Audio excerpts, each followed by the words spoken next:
Next on Newsmax Prime, Trump and Cruz split Saturday's 4 states, while Rubio picks up a caucus win in Puerto Rico on Sunday. But the latest split comes not among the candidates. Instead, it's Rush versus Romney.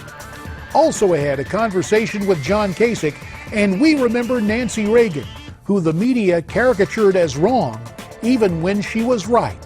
Newsmax Prime starts right now.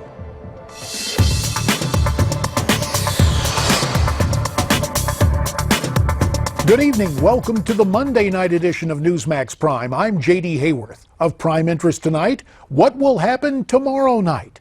4 states will record their presidential preferences for their Republican voters.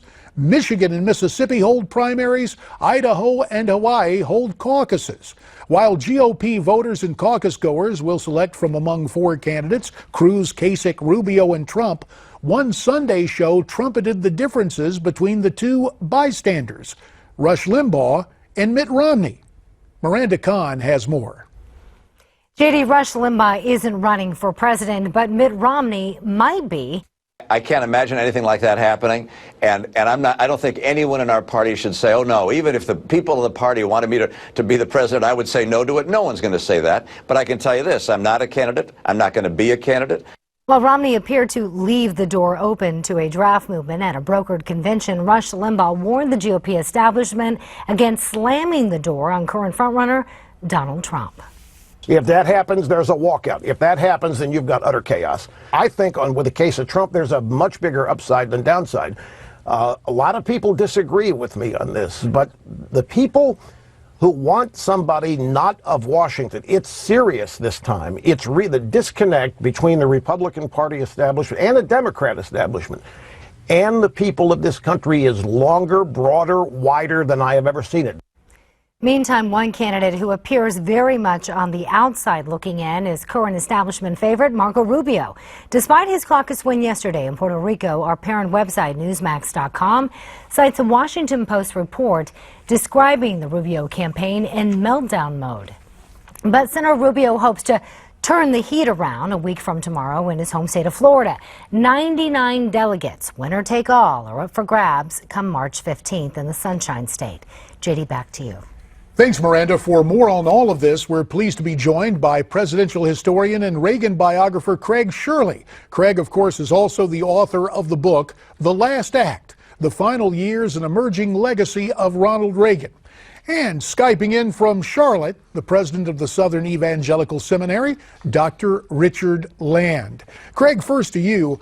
Conservatives, and especially the establishment, still hope for an alternative to Trump. Isn't Mitt Romney's intervention really just angering Trump supporters and galvanizing their support? Yeah, JD, I think that's exactly right. You know, Newtonian physics sometimes applies to politics. It's not all just an art form, and that is for every action there's an equal and opposite reaction, Newton's third law. And so by Romney coming out of retirement, seemingly jumping in with both feet into this race when Trump so clearly has a lead and is in the process of redefining, at least temporarily, the Republican Party, is that Trump's supporters are not reacting favorably to this as we would all imagine. Is that, in fact, they're becoming just more emboldened. And I suspect that it's going to show up in Michigan tomorrow night with Trump maybe winning by a bigger margin, simply as a reaction, revolt against Romney-style politics. Richard, Romney is claiming credit for seeing Trump lose a couple of times on Saturday night. Do you agree that Mitt deserves part of the, quote, credit? And do you envision evangelical voters taking Mitt's words of warning to heart? Well, let me answer the second question first. No. Mitt, I agree with almost everything Mitt said, but he was the wrong messenger. Because of the messenger being part of the establishment, people aren't going to listen to what he said. I think what he said is substantially true. I think Rush is dead wrong that there's more of an upside than a downside to Donald Trump. I think Donald Trump is dangerous, and I think he is scamming evangelical and Republican voters. He is a con artist. The art of the deal, you compromise, and he will compromise away many things that are held dear by conservatives who are voting for him. I think it may help. There's a new poll out in Michigan where Trump is dropped. Romney may hurt him in Michigan because of the ties that Michigan has to the Romney family, going back to when George Romney was governor. But I think that if they were trying to coordinate a message, Romney was the wrong messenger, because he is a living, breathing, telegenic version of the establishment. Well, let me follow up on that, Richard, because obviously you're executive editor of the Christian Post, and you used the words that appeared in the publication about Trump being a scam. And you articulated some of those reasons. But who, in your mind, if Mitt is not the perfect messenger, who is the perfect messenger? Is it one of the other candidates?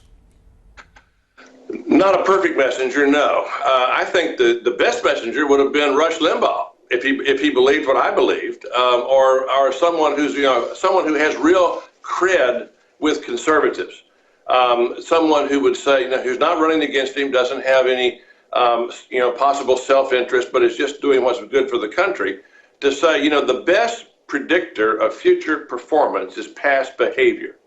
That should disturb anyone who's voting for Donald Trump. And the immediate past results of this weekend, Craig, Shirley, are pretty interesting. It's Trump with 2 victories, Ted Cruz with 2 victories on Saturday night. Any way you slice that, isn't that a big setback for the establishment? Well, definitely. Whether it's Trump or Cruz, both are anti-establishment. I think we all agree, is the party is going through a revolutionary change, just as it did in 1980 and 1964. Where it comes out, nobody can see into the future. Nobody has a crystal ball. The newspapers of the day after the election. But the fact is that the party is rejecting Bushism. It is rejecting establishmentarianism. It is re-embracing populism, and it hasn't really come together yet as a consistent philosophy, but it's certainly headed in that direction. And so yes, the election, or the wins of Trump and Cruz can only be interpreted as a rejection of the establishment.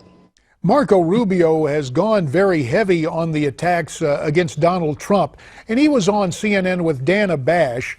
And Dana asked him why only recently, comparatively recently, he started that attack campaign on the frontrunner. Let's listen and watch. For much of this campaign, I've been fighting off other people attacking me, and so that takes a little bit of time too. And the other is, look, I didn't get into this to beat up on the other candidates. I really didn't. I had hoped that voters, if you had told me a year ago that the front runner at this stage in the Republican campaign would be a supporter of Planned Parenthood, who says he doesn't stand with Israel, who says that, who has a long record of supporting government-sponsored health care, I would say, on what planet would that be the Republican front runner? Richard Land, there's no doubt that Marco Rubio is telegenic, but his own record handcuffs him somewhat in terms of being part of the Gang of Eight and endorsing amnesty. So with that in mind, again, don't attacks like this help to galvanize Trump and his supporters even more? I don't think it may. But I guess my East Texas grandmother used to tell me, you lie down with a dog, you can get fleas. The low tenor of this campaign is Donald Trump's fault, and I think Rubio's right. When you're on the schoolyard, if a bully's punching people in the face, sooner or later somebody's got to punch him back. And Marco was being attacked by all the other candidates. I mean, Jeb Bush is spending all of his money attacking Marco Rubio when he should have been pointing out the really grievous record of Donald Trump and the huge picadillos in Donald Trump's past. But Marco has said that he's not going to do that anymore. He's going to go back to a positive campaign. But I think Bush, and frankly Bush and Rubio and the other governors, they're swimming against a tide that they cannot overcome. It's an anti-establishment tide that is huge. And the only reason that Cruz is able to surf in that tide is because he's gone to Washington and he's the anti-establishment guy inside the Congress instead of outside the Congress. If the establishment could, they'd lock him out, because he has done everything he can to say, look, you people are out of your minds. You've lost touch. I'm here doing what the people of Texas elected me to do. So he's virtually as anti-establishment, if not more so, than Donald Trump is. And it is worth noting Ted Cruz picked up the endorsement of former GE chairman Jack Welch today. Richard Land tonight from Charlotte. Richard, we thank you very much for your time.